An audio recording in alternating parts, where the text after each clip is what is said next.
ओम नमः शिवाय दोस्तों। लास्ट वीडियो में मैंने आपको बोला था आ, जिन लोगों का ड्राइवर वन है, ड्राइवर टू है, और जो साल हमारा जो आ रहा है 2026, इसका टोटल एक पे आ रहा है कि वो साल उन लोगों के लिए कैसा रहेगा। अब जैसे मैंने लास्ट वीडियो में बोला था कि हम बात करेंगे नंबर 3 से लेके नंबर 9 तक, कि ड्राइवर 3 से लेके ड्राइवर 9 तक के जो लोग हैं उनके लिए साल कैसा रहने वाला है। ड्राइवर 3 की अगर बात करें, ड्राइवर 3 या जो 3 नंबर है वो रिप्रेजेंट करता है जुपिटर को, गुरु को। और गुरु जो बेसिकली प्लेनेट है वो नॉलेज का प्लेनेट है। ठीक है, ऐसे लोग नॉलेज के पीछे ज़्यादा भागते हैं। ठीक है, और अगर नंबर 1 राजा, जैसे बात हुई थी, राजा अगर गुरु के घर पे आ रहा है, पहली चीज़ हमें देखना जरूरी है कि उनका आपस में रिलेशनशिप कैसे है। अगर आप लोगों ने मेरी लास्ट वीडियो देखी हो तो मैंने वीडियो बनाया था जिसमें मैंने बताया था कि कौन किसका फ्रेंड है, कौन किसका एनिमी है, और कौन किसका न्यूट्रल प्लेनेट है। क्योंकि वो वीडियो समझना बहुत जरूरी है। अगर वो वीडियो आप नहीं समझ पाएंगे तो आप इस चीज़ को भी नहीं जान पाएंगे कि कौन किसके घर पे कैसा रिजल्ट देता है। अब राजा की बात करें, राजा जुपिटर के घर पे आ रहा है, गुरु के घर पे आ रहा है। तो जब राजा गुरु के घर पे आ रहा है तो वो एक पॉजिटिव वे में आ रहा है क्योंकि उसका फ्रेंड है। ठीक है, तो उस टाइम जो लोग ड्राइवर 3 से रूल होते हैं, तो अगर मैं उनके लक फैक्टर की बात करूं तो इस साल 2026 में उनका लक आप 80 से 90% लग पाएगा। अब राजा की जो नेचर है, ऑलरेडी मैं इस वीडियो में बता चुका कि राजा की नेचर है देने की। ठीक है, नई अपॉर्चुनिटीज, नई बिगनिंग, नई चीज़ें, रुके हुए काम सब पूरे करेंगे। तो वो जो लक फैक्टर उस पर्सन का रहेगा वो 80 से 90% का लक फैक्टर उस पर्सन का रहेगा। अब ड्राइवर नंबर हम बात करते हैं 4 के बारे में, जो लोग 4 से रूल होते हैं। अब रूल का मतलब क्या है कि जो लोग किसी भी महीने की 4 तारीख को, 13 तारीख को, 22 तारीख को पैदा हुए हैं, ठीक है, वो लोग 4 से रूल होते हैं। अब 4 नंबर है राहु का। राहु का मैंने लास्ट, अगर मेरे वीडियोस आपने देखो तो राहु के बारे में मैंने क्या बोला था कि राहु इज ए दबंग पर्सनैलिटी। ऐसे लोग नेचर से दबंग होते हैं। ठीक है, और एक और बात बोलना चाहूँगा इन लोगों के बारे में। मतलब राहु एक इल्यूजन है और भ्रम है बेसिकली। तो बट अब अगर हम बात करें लक फैक्टर के बारे में, राजा जो है राहु के घर पे आ रहा है। देखिए, मैंने, अगर आप लास्ट वीडियो देखा हो तो मैंने से बोला था कि जब राजा राहु के घर पे आ रहा है, राहु का कोई ऐसा लेना देना नहीं है राजा के साथ में। बट जब राहु के घर पे राजा आ रहा है तो राजा की नेचर जो है वो क्या है, गिविंग है, वो देने के लिए आ रहा है। ठीक है, उसको पता लगता है कि ठीक है, राहु से कोई इतना लेना देना नहीं है, बट ठीक है, मुझे कभी ना कभी राहु से भी काम पड़ सकता है। तो जब उसके घर पे आएगा तो कुछ ना कुछ दे के जाएगा। बट उस टाइम के ऊपर भी उसका जो लक फैक्टर रहेगा वो 80 से 80% के करीब रहेगा उस पर्सन, जो लोग नंबर 4 से रूल हो रहे हैं।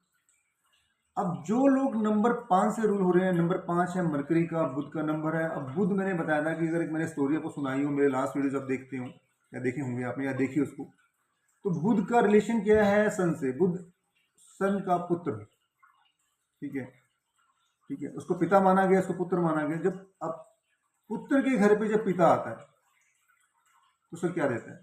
अब ये आप खुद में ज्यूम कीजिए कि जब कोई फादर किसी अपने बेटे के घर पे जाता है तो वो बहुत सारी चीजें दे के आता है। तो यहाँ पे भी वही चीज है कि जब राजा नंबर 5 के घर पे आ रहा है, जो लोग नंबर 5 से रूल हो रहे हैं, ठीक है, या उनकी जो बर्थ का टोटल है 5 पे आ रहा है, 5, 14, 23। ठीक है, अब राजा अपने पुत्र के घर पे आ रहा है तो उस टाइम पे उसकी जो नेचर, मैं ऑलरेडी बता चुका कि राजा की नेचर क्या है, तो उस पर्सन का लक फैक्टर है वो 100% है।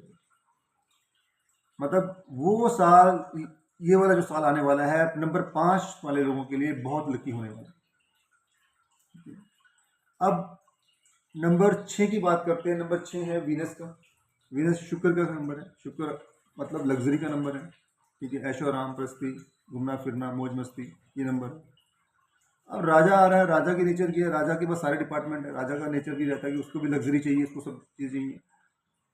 अब यहाँ पे भी जो लक फैक्टर की बात करें, उस पर्सन का जो नंबर 6 से रूल हो रहे हैं, उनका लक फैक्टर इस साल में 90% रहने वाला है। रुके हुए सारे काम पूरे होंगे। ठीक है।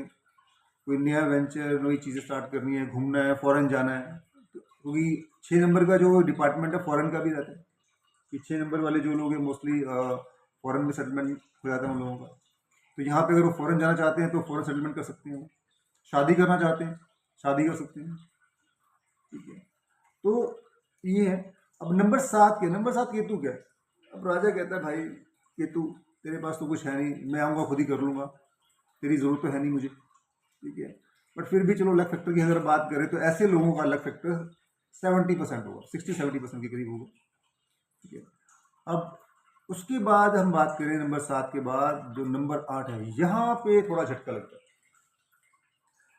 जो लोग नंबर 8 से रूल हो रहे हैं वो लोग ध्यान से सुनिए। ये साल अगर उनका पर्सनल ईयर 1 पे आ रहा है, उनका 2026 का रूल 1 पे आ रहा है, तो ये साल उनके लिए अच्छा नहीं है।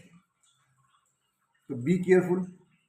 कोई भी अनडायग्नोज डिसीज आपको हो सकती है, एक्सीडेंटल, डिप्रेशन, फाइनेंशियल लॉसेस। किसी से उलझे नहीं, बहस नहीं करें, काम रहें, शांत रहें, ठीक है। तो मतलब इस साल को गुजरने दें धीरे धीरे। तो ये साल मैं बोलूँगा कि आपके लिए क्वेश्चन मार्क है, आपके लिए नेगेटिव में लेके चलूँगा, कोई परसेंटेज नहीं सकता ना लक फैक्टर के बारे में। तो यहाँ पे 8 नंबर वाले लोग, जो लोग 8 से रूल हो रहे हैं, 17 से रूल हो रहे हैं, 26 से रूल हो रहे हैं, सर वो बी केयरफुल इस साल के अंदर। अगर उनका पर्सनल ईयर भी 1 आ रहा है और उनका 2026 का टोटल भी 1 पे आ रहा है, तो मैं बोलूँगा कि सर सावधान सावधान सावधान, सतर्क रहें, ठीक है। रेमेडीज़ हैं इसकी बहुत सारी, वो रेमेडीज़ मेरे जितने भी अगले वीडियोस आएंगे उसमें मैं रेमेडी डिस्कस भी करूँगा, ऐसे लोगों को क्या करना चाहिए।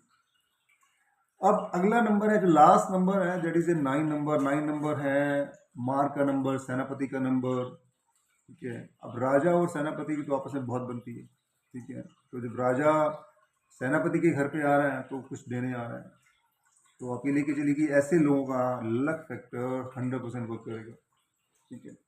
तो आप चेक कीजिए, क्योंकि मैंने लास्ट वीडियो में समझा चुका हूँ, आपको बताया भी है कि आपको अपना पर्सनल ईयर कैसे कैलकुलेट करना है। अगर आपने नहीं समझ आया किसी को तो लास्ट वीडियो पे जाइए, उसमें देखिए कि आप अपना पर्सनल ईयर कैसे कैलकुलेट कर सकते हैं। 2026 का टोटल ऑटोमेटिकली आ रहा है, that is a universal year. But मैं साथ साथ यही बोलूँगा कि यूनिवर्सल ईयर के साथ साथ you have to check your personal year also. अगर आपने पर्सनल ईयर चेक कर लिया अपना, तो वो मैच करेंगे, तभी आप एग्जैक्ट अपने बारे में बता सकेंगे, अपने बारे में जान सकेंगे कि आपका ये साल कैसा रहने वाला है, ठीक है। मैं आपसे दोबारा से रिक्वेस्ट करूंगा कि जितने भी वीडियोस आ रहे हैं उनको देखें, मेरे चैनल को सब्सक्राइब करें, ताकि ज़्यादा से ज़्यादा लोग इनको देख सकें और अपने फ्यूचर को नेविगेट कर सकें, अपने लक को नेविगेट कर सकें, ठीक है। और अपनी लाइफ को चेंज कर सकें। ओम नमः शिवाय। धन्यवाद।